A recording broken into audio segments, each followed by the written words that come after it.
Joining me right now, a member of the Homeland Security Committee investigating the breach, Republican Congressman John Ratcliffe from Texas. But first, Blake Burman has the very latest for us in D.C. And Blake, you know, it's nice to see that someone is finally being held accountable. We've talked a lot about how in private industry you would never have had to have waited this long. But one thing I find perplexing is that this number, the number of people that they think have been hacked, keeps getting higher and higher and higher.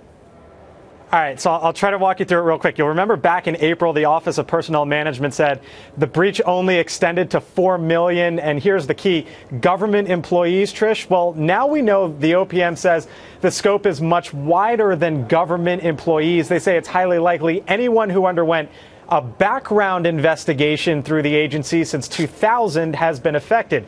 That also includes the references of the applicants. So you combine that time frame with the application process, and that's how you get to the 22+ million people. The press secretary said investigators had only come to that number within the last couple days. Take a listen here. The president thinks is that it's quite clear that that new leadership with a set of skills and experiences that are unique to the urgent challenges that OPM faces are badly needed. So you're right, Trish. It went from 4 million, then up to about 12 million, 18 million, and now it's a little bit more than 22 million people because of that application process. Just Trish? Incredible. Blake Burman, really, really stunning that it's that many that we think may have been affected by it all. Congressman, I know that you're on the Homeland Security Committee. Cyber attacks, that seems to be the new kind of warfare that we're talking about these days. Do we know who did this? We do, Trish. I've been briefed in classified briefings. I can't tell the audience. I think there's been a lot of speculation out there about who's responsible. At this point, I can't disclose it, but we do know who is responsible. We think it's China. I'm just going to say it. Everybody thinks it's China. That's a good guess. Thank you. You know, at the same time, Congressman, we have other kinds of problems happening, glitches that have happened just over the course of this week. You think about what happened at the New York Stock Exchange. I haven't officially been cleared.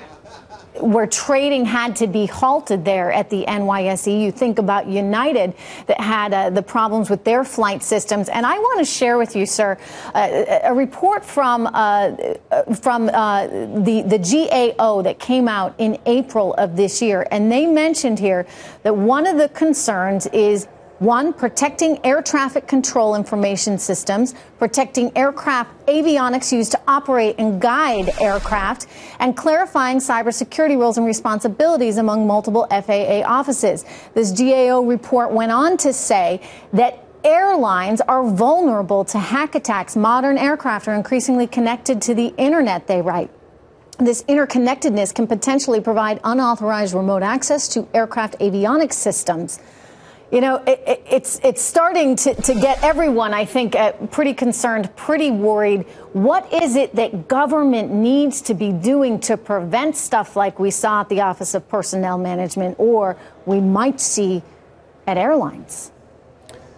Well, first and foremost, Trish, we need better leadership on cybersecurity issues. This is you know, I've talked before on your program about the OPM matter being an issue of cyber malpractice. The president's got to lead on this issue. Congress has to lead as well, and I've co-authored legislation that would improve our nation's cybersecurity defenses. That needs to become a law. But, you know, increasingly, Trish, people are going to understand that cybersecurity is national security, and that we all need to provide greater resources and dedication to this problem, because it's not going away anytime soon. As you talked about, these types of cyber breaches and intrusions are going to increase in sophistication and in frequency. Absolutely.